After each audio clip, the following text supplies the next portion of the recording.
The autumn rain pelted against the windows of Grace Community Church in Cedar Falls, Iowa, as Pastor David Matthews stood at his office window, watching the last of his congregation hurry to their cars after Wednesday evening service. At 34, David had built this church from a small group of 20 believers into a thriving community of over 300 families. His wife Sarah often joked that he loved this church almost as much as he loved her. And their 6-year-old daughter Emma, "Daddy, are you coming home soon?" Emma's voice called from the doorway, her blonde curls bouncing as she skipped into his office.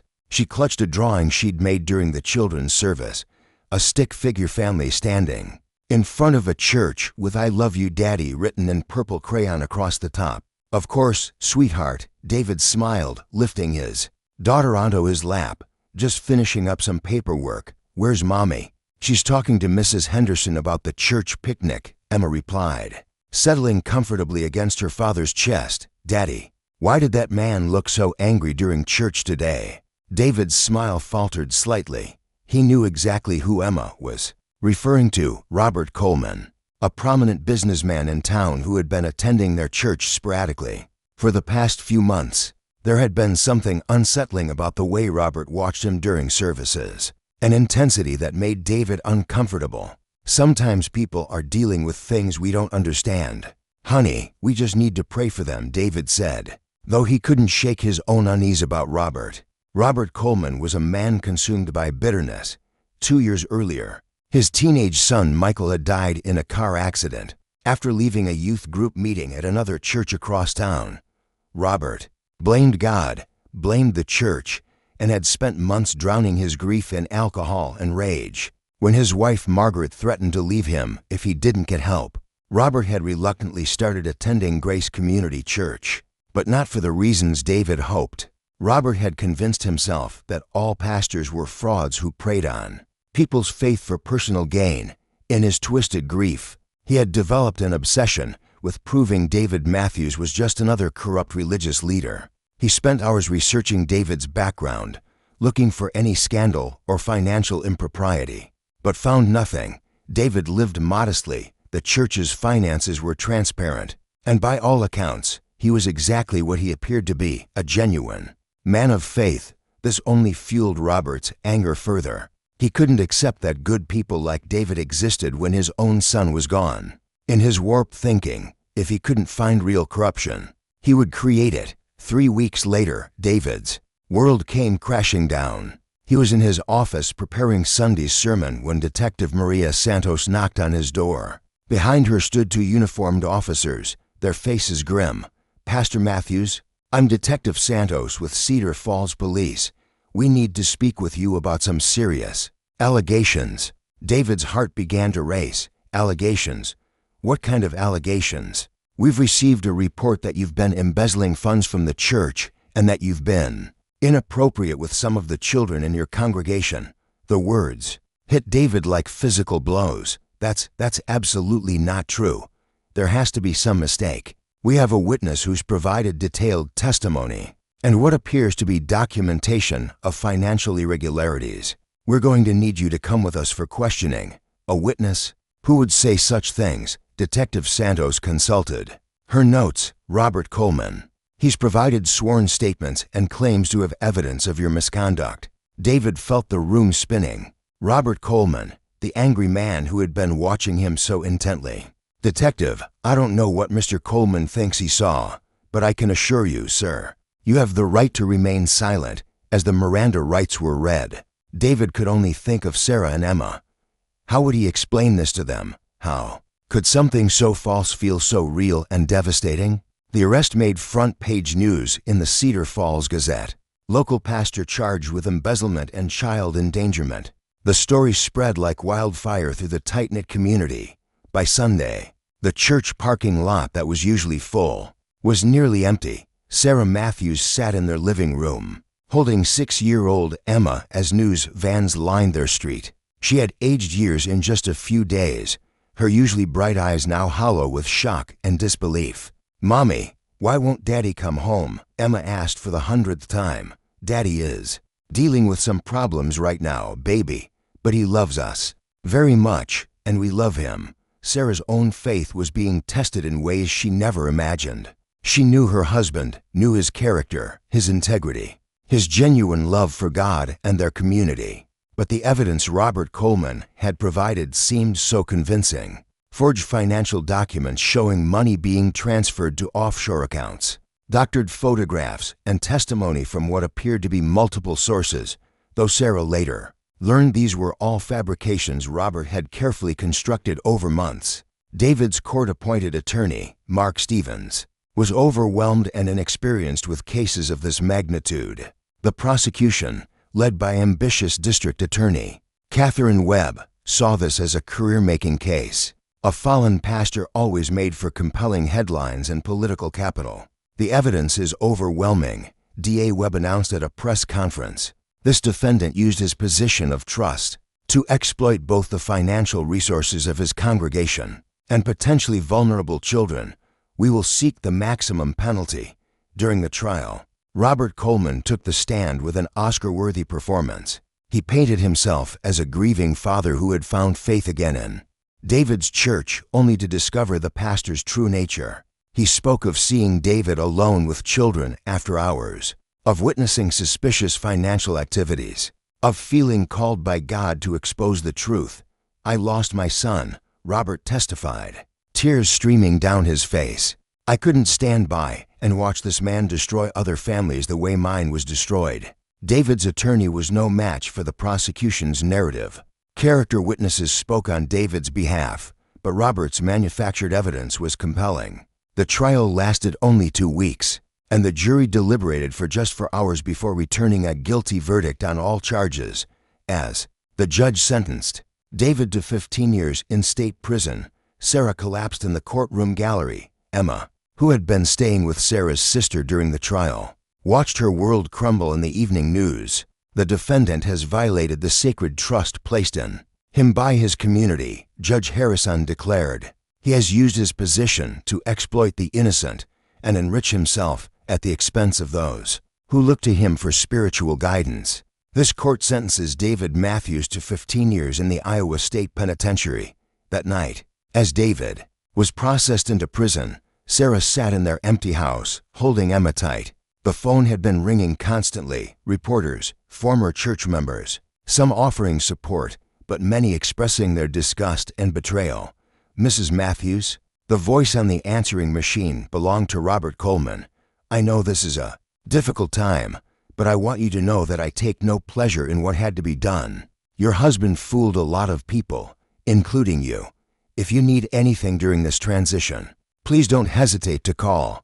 My wife Margaret and I are here to help." Sarah stared at the machine in disbelief. The man who had destroyed her family was now offering help. She didn't know that this was all part of Robert's plan, a plan born from his twisted grief and need to control something in a world where he had lost control of everything that mattered. What Sarah couldn't have imagined was that Robert's offer of help would soon become something much more sinister, and that her 6-year-old daughter Emma would become the center of a web of lies that would change all their lives forever. The first chapter ended with David spending his first night in a cold prison cell. While 200 miles away, Sarah tucked Emma into bed, both of them praying for a miracle that seemed impossible to come. 6 months after David's conviction, Sarah Matthews found herself struggling to keep her family afloat in ways she never could have imagined.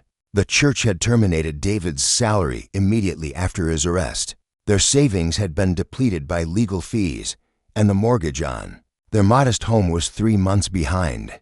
To make matters worse, she was battling stage 2 breast cancer, a diagnosis that came just 2 months after David's sentencing, as if the stress and trauma had awakened a disease that had been lying dormant in her body. "Mommy, you're getting skinny," 7-year-old Emma observed as Sarah tried to eat breakfast. "Though the chemotherapy made everything taste like metal, I'm just fighting some sickness." "Sweetheart, the medicine makes me not very hungry," Sarah explained, forcing a smile despite her exhaustion. Emma had changed too. The bright, bubbly little girl who used to sing in the church children's choir had become quiet and withdrawn. Kids at school whispered about her father, and some parents had instructed their children to stay away from her. The isolation was devastating for such a young child. It was during one of Sarah's particularly difficult days, when she could barely get out of bed due to treatment side effects, that Robert Coleman made his move. Mrs. Matthews, Robert stood at her front door, holding a casserole dish, his wife Margaret beside him with a bag of groceries. "Margaret and I have been so worried about you and Emma. We brought dinner." Sarah was too weak to refuse. That's very kind of you, Mr. Coleman. Please, call me Robert. And I insist you call me if you need anything. I know what it's like to struggle with grief and loss. Over the following weeks, Robert and Margaret became frequent visitors. They would bring groceries, help with household chores, and offer to watch Emma when Sarah had medical appointments. To the outside world, it looked like Christian charity at its finest. The very man who had exposed David's crimes was now caring for his abandoned family. But Robert's motivations were far more complex and disturbing. In his twisted mind, taking care of David's family was the ultimate proof of his righteousness. He had saved the community from a corrupt pastor, and now he was rescuing the pastor's innocent victims. But there was something deeper and darker driving him, a need to possess and control that stemmed from his inability to control his son's death. Emma, starved for male attention and desperate for stability, began to see Robert as a father figure. He brought her gifts, helped with her homework, and listened to her fears about her daddy being in prison and her mommy being sick. Uncle Robert, Emma called him, a title he had encouraged. "Will my daddy ever come home?" "I don't know, sweetheart," Robert would say, though internally he was determined to ensure David never came home. "But I want you to know that, Margaret, and I will always be here for you and your mommy." Sarah's condition worsened rapidly. The cancer had spread to her lymph nodes, and the aggressive treatment was taking a severe toll on her already weakened body. During one particularly bad episode, she was rushed to the hospital and spent 2 weeks in intensive care. "Emma can't stay alone," the social worker, Jennifer Hayes, explained to Sarah. "We need to place her with family temporarily. Her aunt lives in California." Sarah whispered weakly, "Sister Mary, she could take her." But Robert stepped forward with a different proposal. "Actually, Margaret and I have been caring for Emma regularly. She's comfortable with us, knows our home, and it would be less disruptive during this difficult time. We'd be honored to provide temporary care." Jennifer Hayes looked at the documentation Robert provided. Character references from community leaders, proof of his role in exposing David's crimes, evidence of his ongoing support for the family. On paper, it looked ideal. "If Mrs. Matthews agrees, this could work well," Jennifer concluded. Sarah, fighting to stay conscious, felt she had no choice. Her sister Mary was dealing with her own family crisis, and Emma did seem comfortable with Robert and Margaret. "Okay," she whispered, "but just until I'm better." The transition happened quickly. Emma moved into the Coleman spacious house on the better side of town, complete with her own beautifully decorated bedroom that Margaret had prepared with obvious care and attention.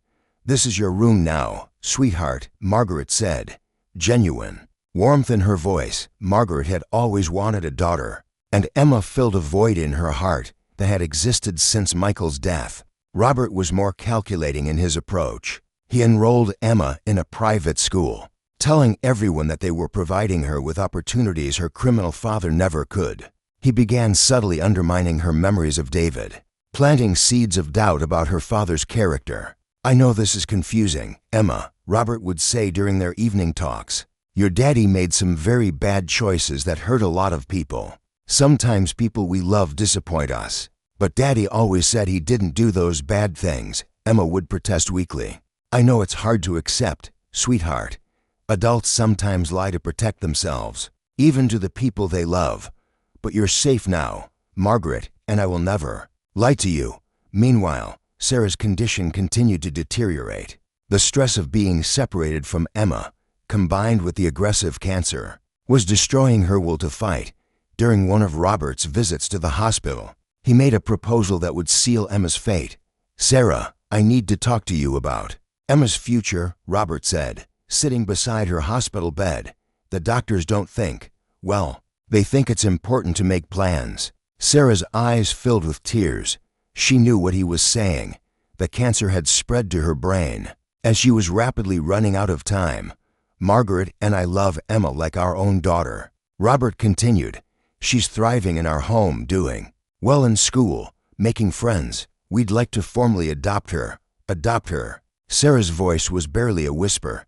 "Think about it, Sarah. Emma would have stability, financial security, and a loving home. She'd never have to worry about being shuffled between foster families or dealing with the stigma of her father's crimes."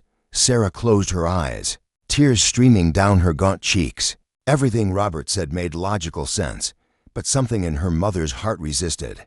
"I need to think about it, of course, but Sarah, time is well. We should probably make these decisions while you're still able to make them legally." 3 days later, Sarah Matthews died in her sleep, with only Margaret Coleman by her side. Emma was at school, and Robert was meeting with his attorney to finalize the adoption paperwork that Sarah had signed. In her final moments of clarity, at Sarah's funeral, held at a small chapel across town, Grace Community Church had closed its doors permanently. Robert delivered a eulogy that painted him as the family's savior and protector. Sarah Matthews was a woman who suffered greatly, but never lost her faith in the goodness of people, Robert said to the small gathering. In her final days, she entrusted her most precious gift, her daughter Emma, to Margaret and me. We pledge to honor that trust and raise Emma with the love and values Sarah would have wanted. 8-year-old Emma sat in the front row between Robert and Margaret,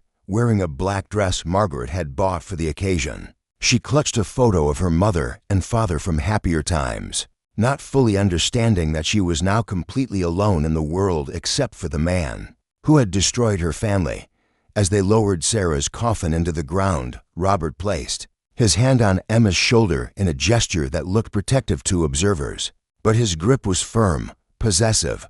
Emma Matthews was now Emma Coleman, and Robert had achieved the ultimate victory over the man he blamed for his son's death. David Matthews would spend the next 7 years in prison, not knowing that his wife had died or that his daughter was being raised by the very man who had falsely accused him. The system had failed them all, but Robert Coleman's web of lies was about to face its greatest test as Emma grew older and began to ask questions that Robert wasn't prepared to answer. 15-year-old Emma Coleman stood in front of her bathroom mirror, studying her reflection with the critical eye of a teenager. She had grown into a beautiful young woman, with her father's strong jawline and her mother's gentle eyes, though she barely remembered either of them anymore. What she saw looking back at her was someone who felt disconnected from her own life, like she was living someone else's story. "Emma, breakfast is ready," Margaret called from downstairs.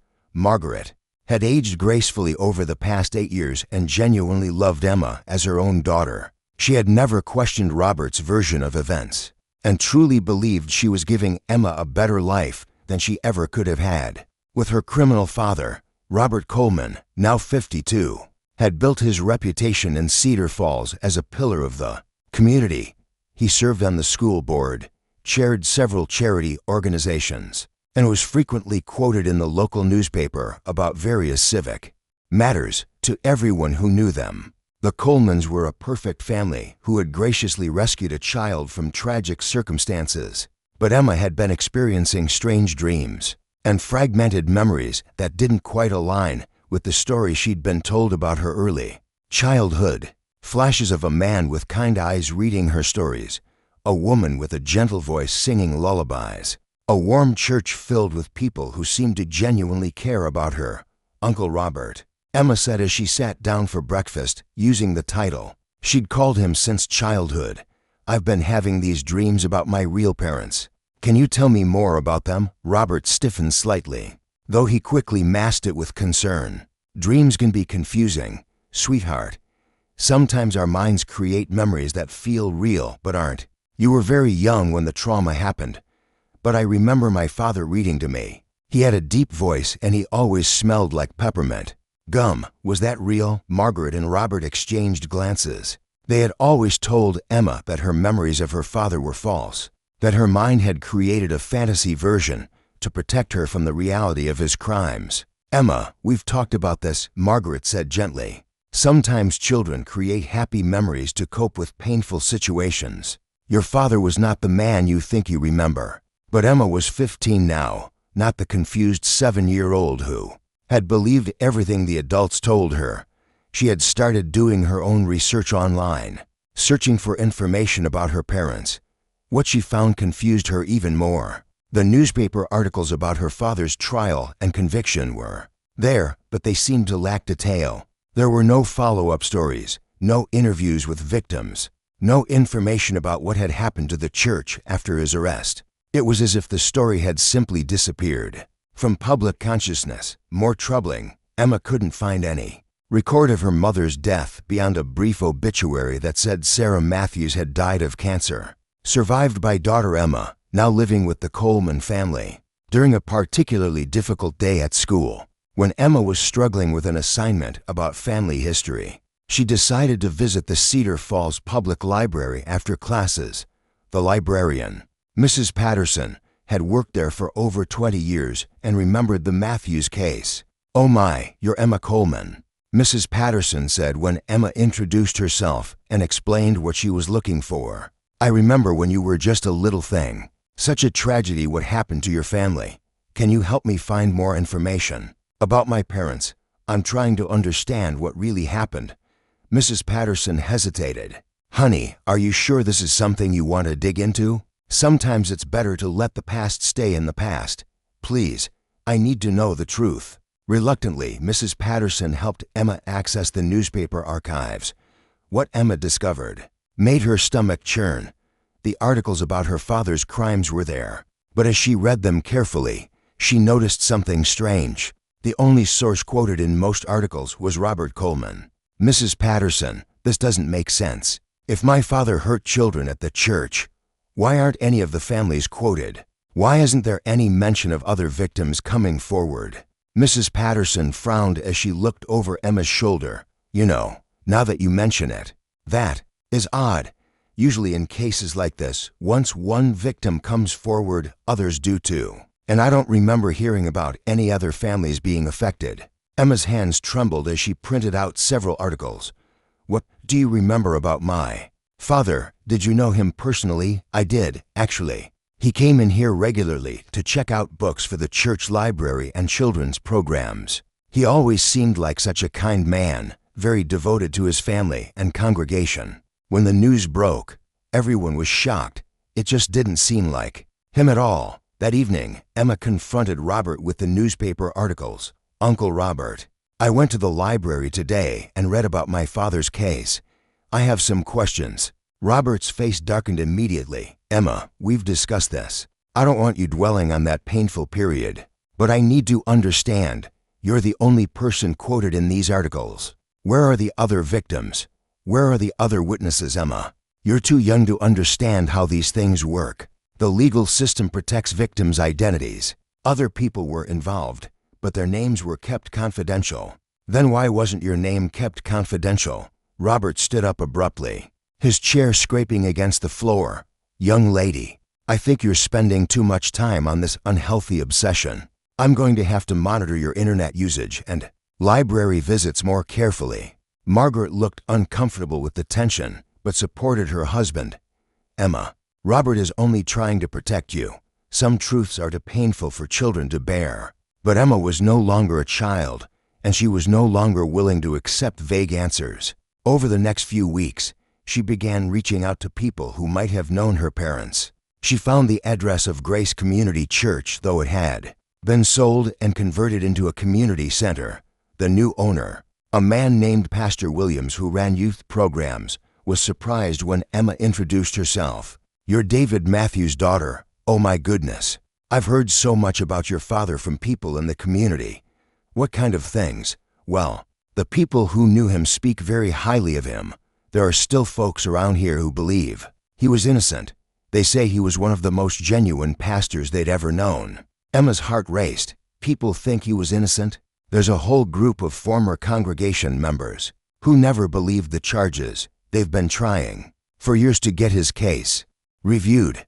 I can put you in touch with some of them if you'd like. That night, Emma lay in bed staring at the ceiling. her mind racing with possibilities she had never considered. What if everything she'd been told about her father was a lie? What if the man who had raised her for the past 8 years, the man she had trusted and loved, was not the hero she'd believed him to be? The next morning, Emma made a decision that would change everything. She called the number Pastor Williams had given her and spoke to Dorothy Henderson, one of her father's former parishioners. "Emma, oh honey, I've prayed for you every day since your father was arrested. How are you? Sweet girl, Mrs. Henderson, I need to ask you something, and I need you to be completely honest with me. Do you think my father really did those things he was accused of?" There was a long pause on the other end of the line. "Emma, I've known your father since before you were born. I watched him perform your parents' wedding ceremony. I was there when you were baptized, and I saw how much he loved you and your mother. I would stake my life on his innocence." "Then why was he convicted?" "Because sometimes the system fails, honey, and sometimes people with bad intentions can manipulate that failure for their own purposes." Emma felt like the ground was shifting beneath her feet. "Mrs. Henderson, I need to know everything. Can you help me?" "Emma, are you sure you're ready for this? Once you start down this path, there's no going back." Emma thought about the man who had raised her, the comfortable life she'd been living, and the possibility that it was all built on a foundation of lies. "I'm ready. I need to know the truth about my father." What Emma didn't know was that her phone call to Dorothy Henderson would set in motion a chain of events that would not only reveal the truth about her father's innocence, but also expose Robert Coleman's elaborate deception. The web of lies that had trapped her family for 8 years was about to unravel, and the man who had positioned himself as her savior would soon be revealed. As the architect of her family's destruction, Emma's investigation into her father's case consumed her every free moment over the next month. Working with Dorothy Henderson and other former Grace Community Church members, she uncovered a trail of evidence that painted a disturbing picture of manipulation and fraud. The group had been meeting quietly for years, led by retired investigator Tom Bradley, who had been a member of David's congregation and never believed the charges. Tom had compiled a thick file of inconsistencies and irregularities in the case that had haunted him for nearly 8 years. "Emma, what I'm about to show you is going to be very difficult to hear," Tom said as they sat in his home office, surrounded by boxes of documents. "Your father was the victim of an elaborate frame job, and the person responsible is someone you trust." Emma's hands shook as Tom laid out the evidence. Forensic analysis of the financial documents that had convicted her father showed signs of digital manipulation. The signatures were forged, the dates were altered, and the accounts the money was supposedly transferred to had been created using false information, linked back to Robert Coleman. But why would Uncle Robert do this to my father? They barely knew each other. Tom pulled out a thick folder labeled Robert Coleman. Background: "Emma, Robert had been planning this for months before he even started attending your father's church. His son Michael died in a car accident, and Robert blamed God for taking his child. He became obsessed with destroying men of faith." Emma read through police reports, psychiatric evaluations, and witness statements that painted a picture of a man consumed by grief and rage.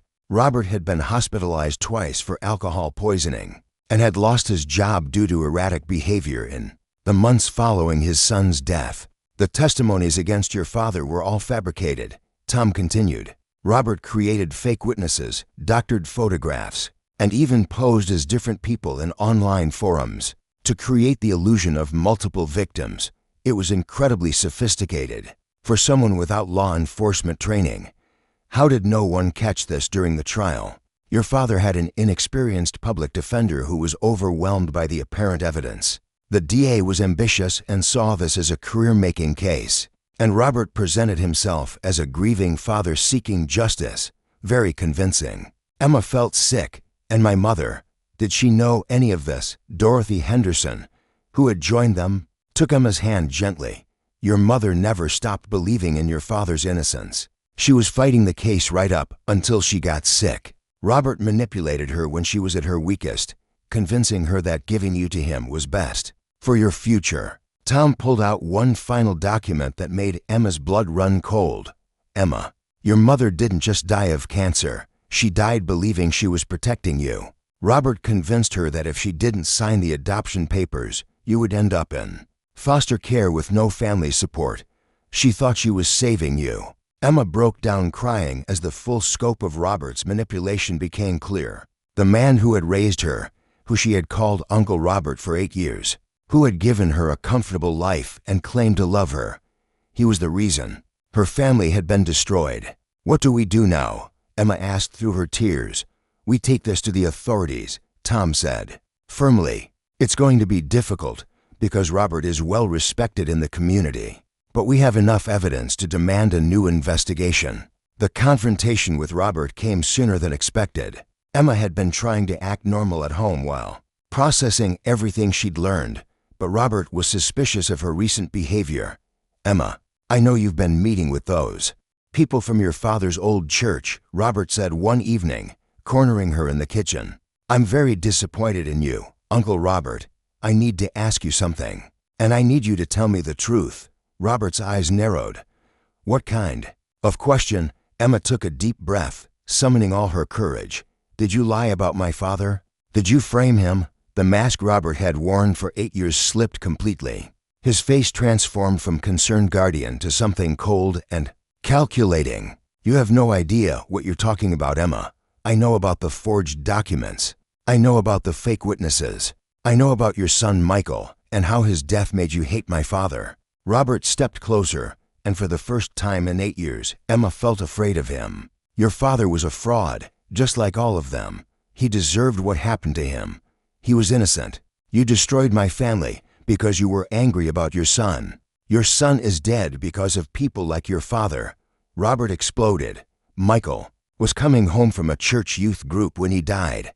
If he hadn't been there, if he hadn't been filled with false hope about some loving God, he would still be alive." Emma backed against the counter, finally seeing Robert for who he really was. "So you decided to destroy my father to make yourself feel better?" "I decided to expose the truth about religious frauds who prey on innocent people. The only fraud here is you," Emma said, her voice shaking but determined. "You lied to everyone. You lied to the police, to the courts, to me, and to Margaret. You're the predator." Robert grabbed Emma's arm roughly. "You ungrateful little girl. I saved you from a life of poverty and shame. I gave you everything, a beautiful home, good schools, opportunities your criminal father never could have provided. You stole me." Emma pulled away from him. "You murdered my family and then stole me like some kind of trophy." Margaret appeared in the doorway, having heard the shouting. "What's going on, Robert? Why are you yelling at Emma?" Emma turned to the woman who had loved her for 8 years, knowing she was about to shatter her world too. "Margaret, Robert lied about my father. He framed him. My dad was innocent."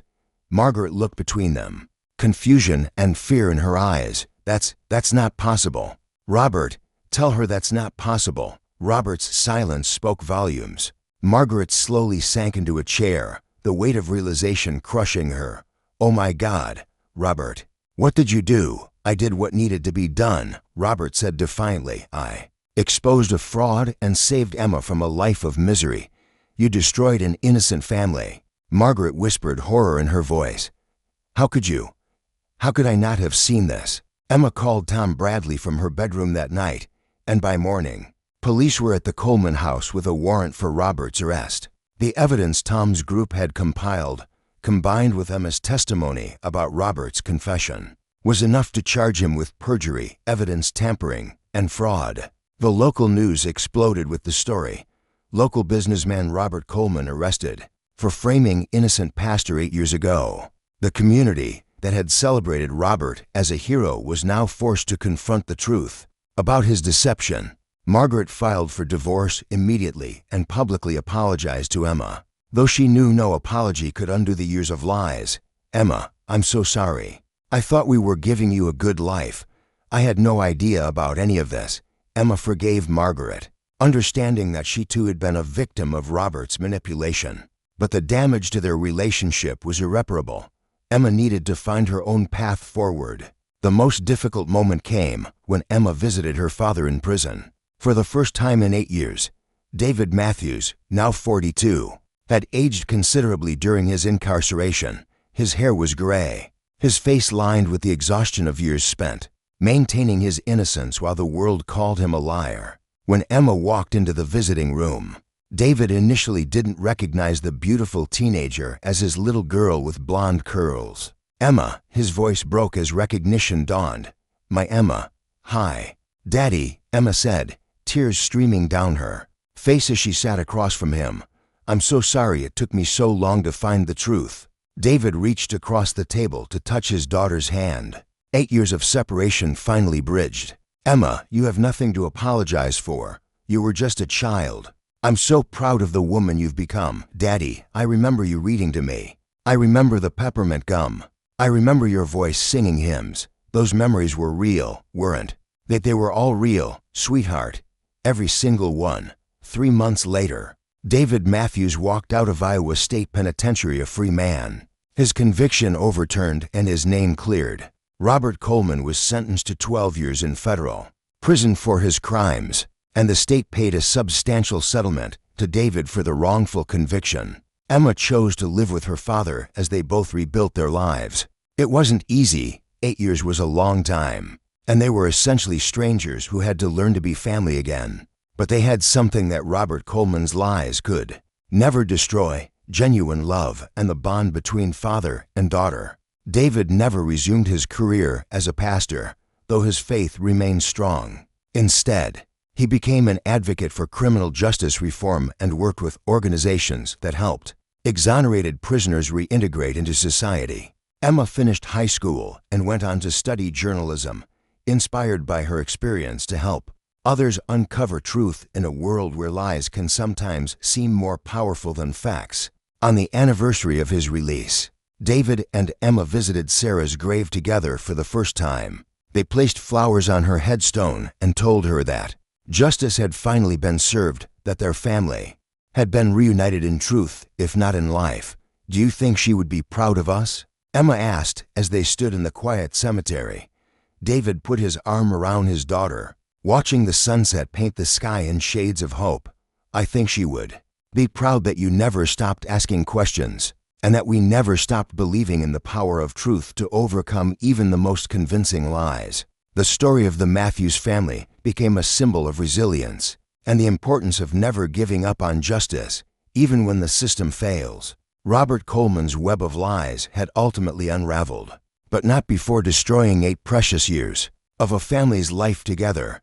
As Emma and David walked away from Sarah's grave that evening, they carried with them the knowledge that while they couldn't reclaim the lost years, they could honor Sarah's memory by building a future based on truth, forgiveness, and the unbreakable bond between a father and daughter who had found their way back to each other. The sun set over Cedar Falls, Iowa, marking not an ending, but a new beginning for a family that had survived the ultimate test of faith, love, and the persistent pursuit of justice in a world where lies can sometimes seem more powerful than truth. The Matthews family proved that with courage, persistence, and the support of those who believe in justice, even the most elaborate deceptions can be exposed, and even the most broken families can find their way home.